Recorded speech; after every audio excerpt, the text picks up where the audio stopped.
Bom dia a todos. Na aula de hoje, vamos estudar a atomística. A concepção filosófica do atomismo surgiu na Grécia no século IV a.C., mais precisamente na escola de Abdera, fundada pelo filósofo Leucipo e seu discípulo Demócrito. A teoria fundamental de Leucipo e Demócrito é de que o universo é constituído de duas coisas: partículas agregadas e vazio. Segundo esta teoria, a matéria poderia ser dividida em pedaços cada vez menores até atingir o limite ao qual não poderia mais ser dividida. Essa partícula, então, eles deram o nome de átomo. Na verdade, Epicuro, filósofo apreciador da teoria de Leucipo e Demócrito, denominou tais partículas, quase um século mais tarde, de átomos. Os átomos são, portanto, partículas fundamentais do universo, indivisíveis e eternos, dotados de massa e tamanhos diferentes, o que confere as diferentes características à matéria. Essa teoria, ela explica, por exemplo, a existência de materiais sólidos, líquidos e gasosos. A diferença que existe entre esses materiais é a forma com que os átomos estão agregados. Os átomos no estado sólido estariam mais próximos, enquanto no estado líquido e gasoso estariam mais afastados.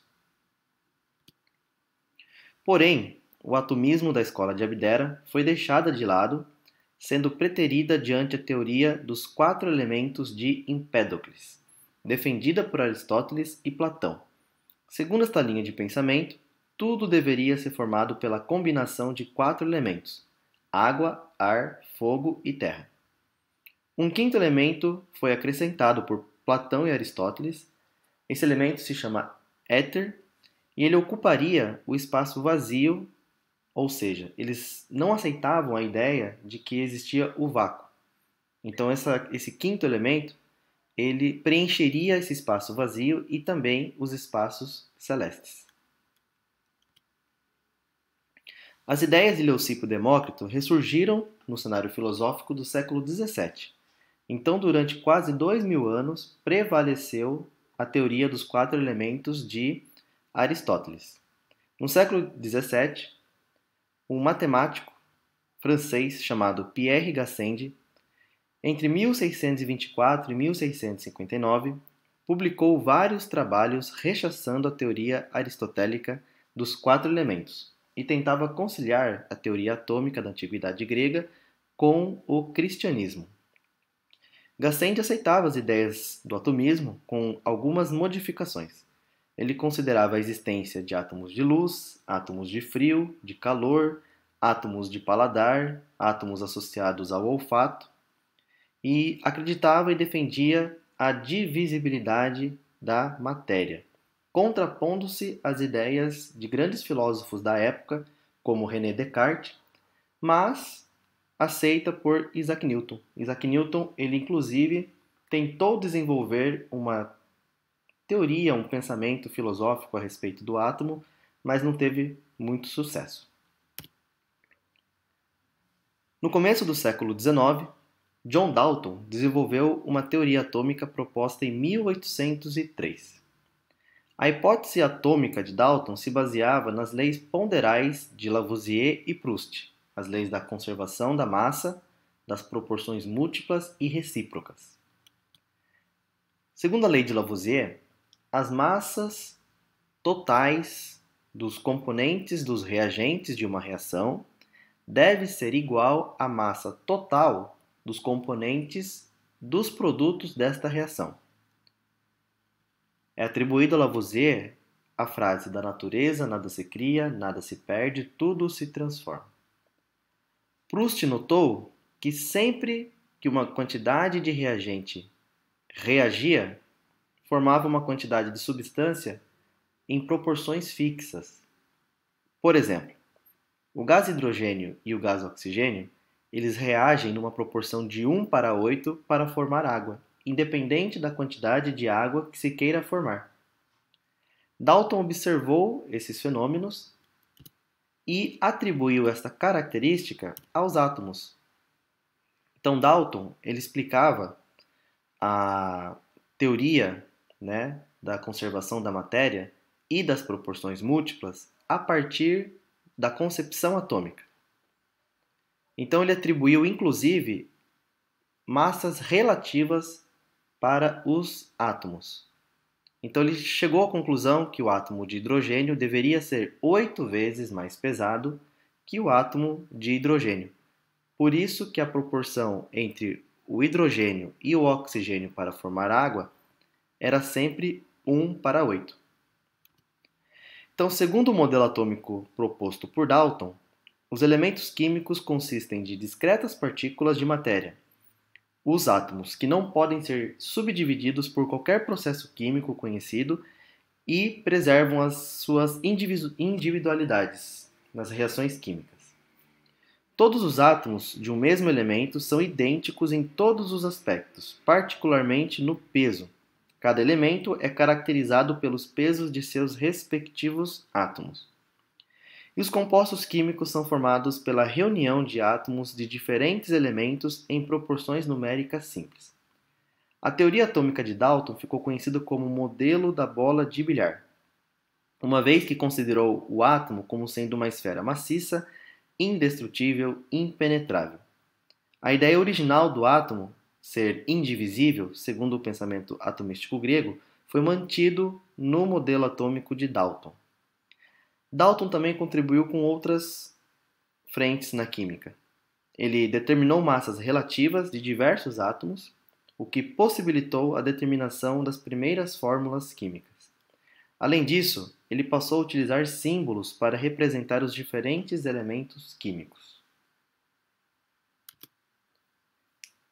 No entanto, ao longo do século XIX, muitas descobertas no campo da eletricidade estavam sendo realizadas, e a natureza elétrica era um mistério. O modelo atômico de Dalton não explicava a existência de íons, descobertas por Michael Faraday na década de 1830. Também, em 1874, o físico irlandês George Stoney propôs a existência de uma unidade absoluta de eletricidade, utilizando o termo elétron pela primeira vez. A palavra elétron, ela significa âmbar, aquele material resinoso, né? Pois o Tales, se não me engano, Tales de Mileto, na Grécia, ele observou que ao atritar o âmbar com o tecido, este atraía pequenos pedaços de tecido, né, folhas de árvore. Então ele atribuiu esse nome elétron à capacidade de atração entre corpos eletrizados. Na década de 70, 1870, William Crookes criou um dispositivo que consistia de um tubo de vidro contendo gás rarefeito que, quando submetido à descarga elétrica de alta voltagem, produzia uma luminosidade que ficou conhecida como raios catódicos, devido à sua formação no eletrodo negativo. Esse tubo ele tem uma semelhança com o que vocês estão vendo na imagem. Então, quando você aciona a descarga elétrica, é produzido um feixe de luz que, inclusive, ele sofre interferência, né, como vocês podem observar na imagem, do anteparo, em forma de cruz.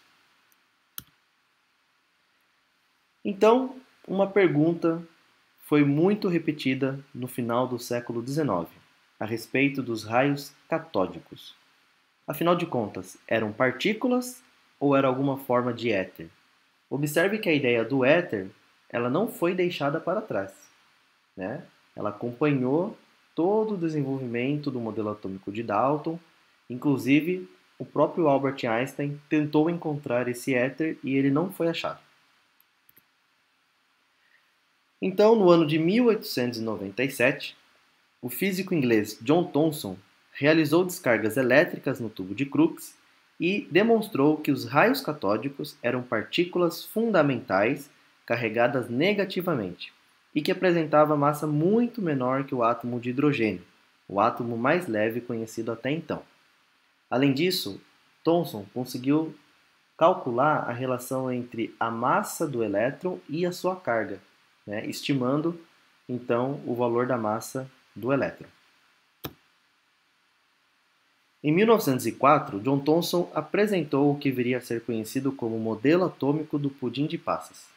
Thomson considerou o átomo como constituído por uma esfera uniformemente carregada, de carga positiva, na qual estavam encravados os elétrons, sendo o sistema como um todo eletricamente neutro. Devido à sua explicação, então o modelo ficou conhecido como pudim de passas. Eu particularmente prefiro compará-lo a um panetone. Então é como se o átomo fosse um panetone. A massa do panetone possui carga positiva, enquanto que os elétrons representados pelas frutas, né, que fica espalhado por todo o volume do panetone, seriam de carga negativa, representando então assim os elétrons. Porém, a teoria apresentada por Thomson, ela tinha muitas dificuldades para explicar outros fenômenos científicos que estavam surgindo na mesma época em que ele propôs seu modelo atômico. Principalmente a descoberta da radioatividade um ano antes da publicação de Thomson. A radioatividade ela foi descoberta em 1896 por um físico chamado Henri Becquerel e pelo casal Curie. Pierre e Marie atribuíram o fenômeno da radioatividade como uma propriedade intrínseca do átomo, mas desconheciam sua natureza, que foi estudado então pelo físico neozelandês Ernest Rutherford. Em um longo trabalho realizado em 1898, Rutherford determinou a existência de duas novas espécies de radiação emitidas pelo urânio, a radiação alfa e a radiação beta. Aliás, o urânio foi o elemento estudado por Becquerel quando ele notou as atividades de emissão de raios, por isso que chama-se radioatividade. As partículas alfa, né, na verdade a radiação alfa, ela não tem natureza de luz, elas são partículas mesmo, né?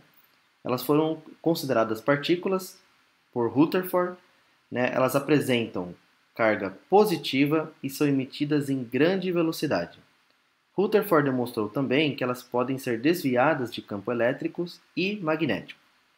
Em 1903, Rutherford ainda estabeleceu que as partículas alfa são semelhantes ao núcleo do elemento hélio. Já as partículas beta, que também não são raios, mas sim partículas, são partículas de carga negativa mais penetrante que as partículas alfa.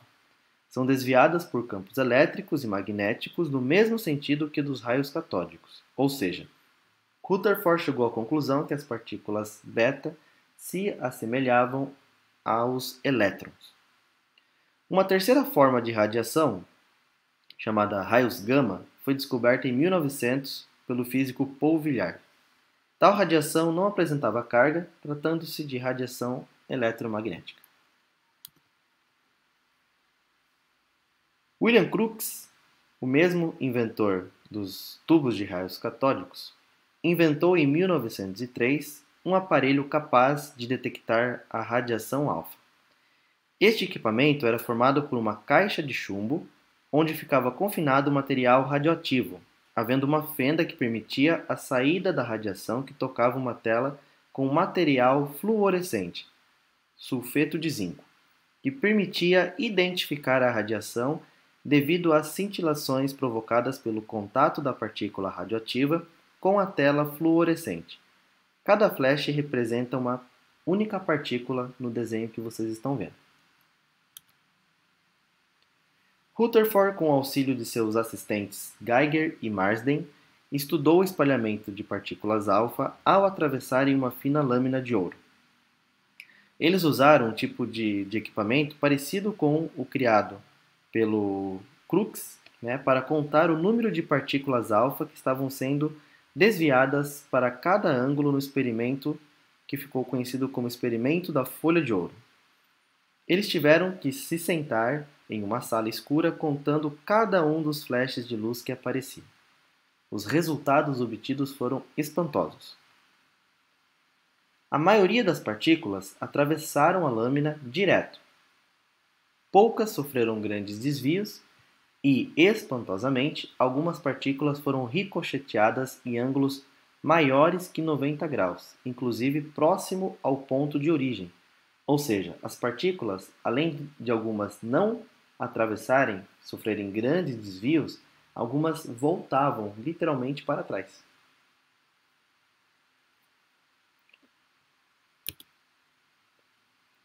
Segundo o modelo de Thomson, uma partícula alfa, se ela colidisse com o átomo, ela simplesmente o atravessaria, podendo sofrer desvios em no máximo uma fração de graus.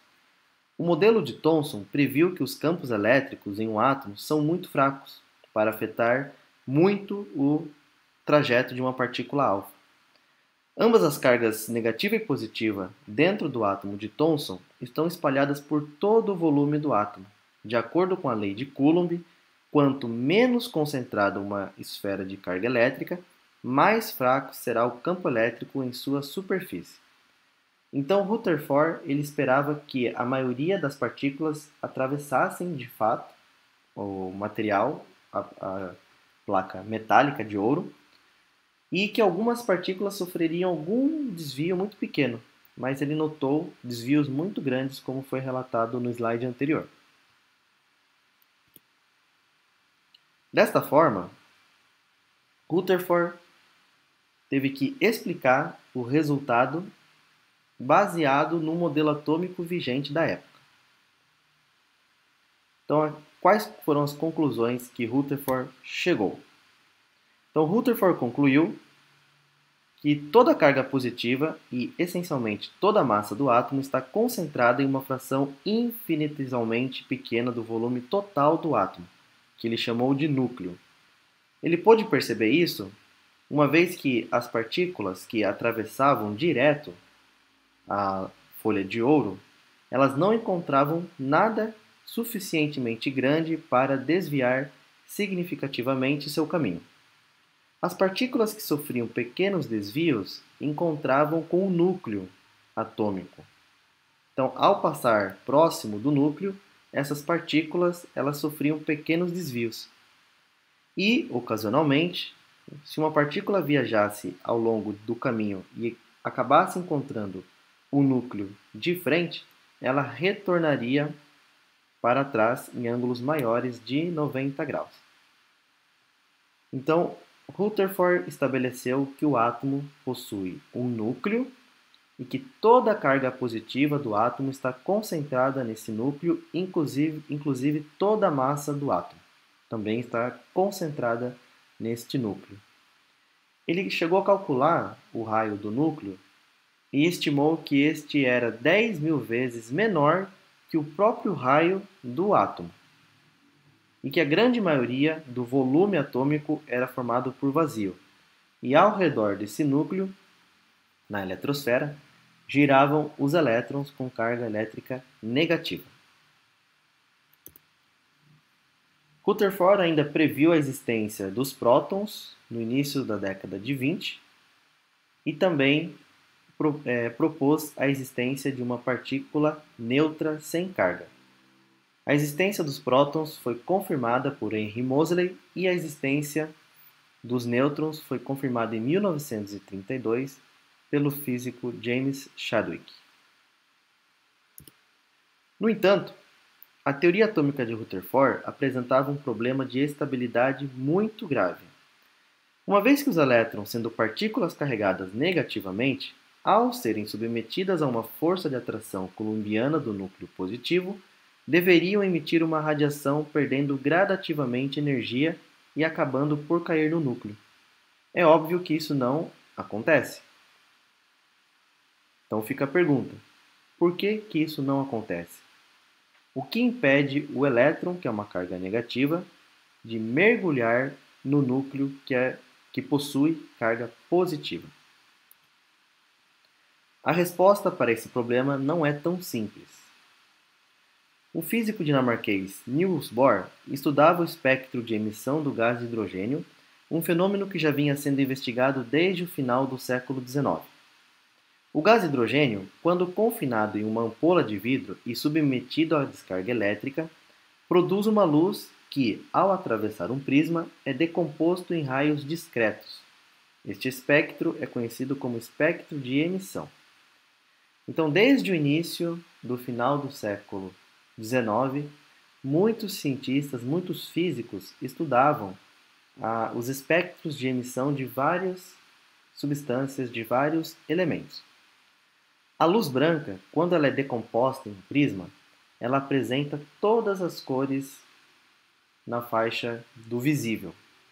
Então, um arco-íris ele se forma quando a luz do Sol, que é uma luz branca, atravessa as gotículas de água que atuam como se fossem prismas, formando assim o arco-íris.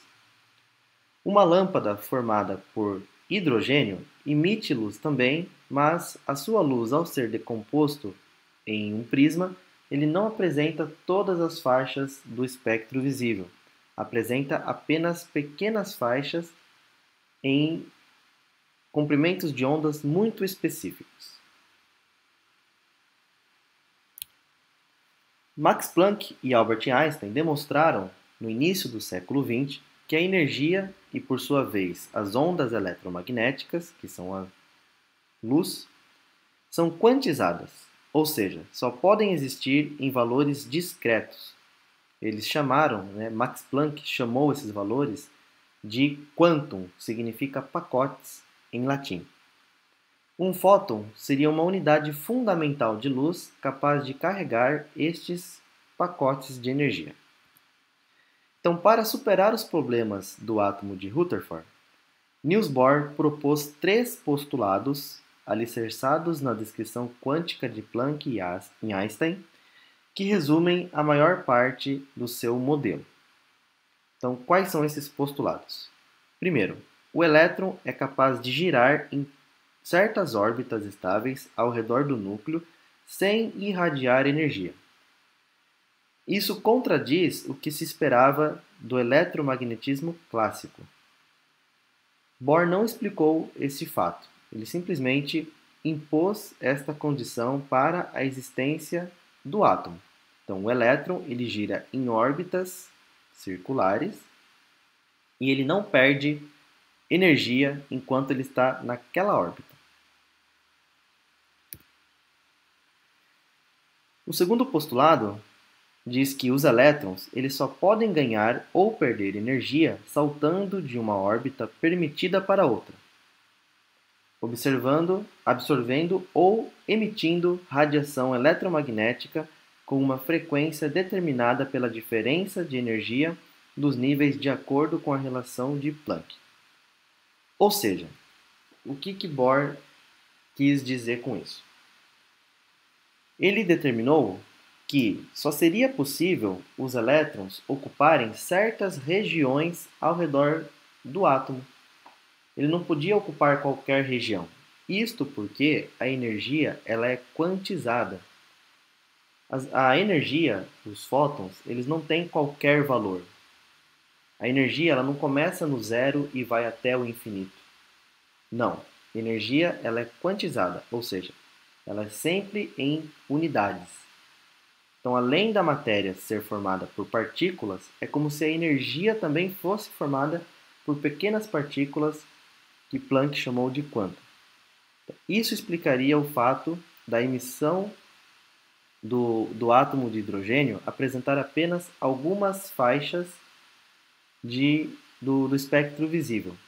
Então, quando um elétron ele salta de uma camada mais interna para uma camada mais externa, ao retornar, ele emite luz no comprimento de onda equivalente à energia da diferença entre a camada mais externa e a camada mais interna.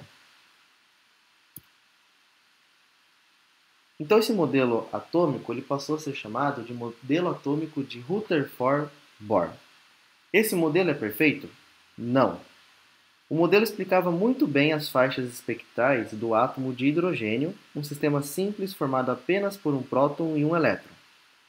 Para outros átomos, o modelo de Rutherford-Bohr não era convincente, não explicava de forma convincente.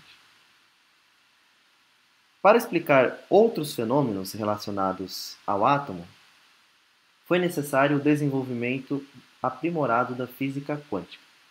Em 1916, Johannes Sommerfeld, físico alemão, demonstrou a possibilidade da existência de órbitas elípticas, generalizando o trabalho de Bohr.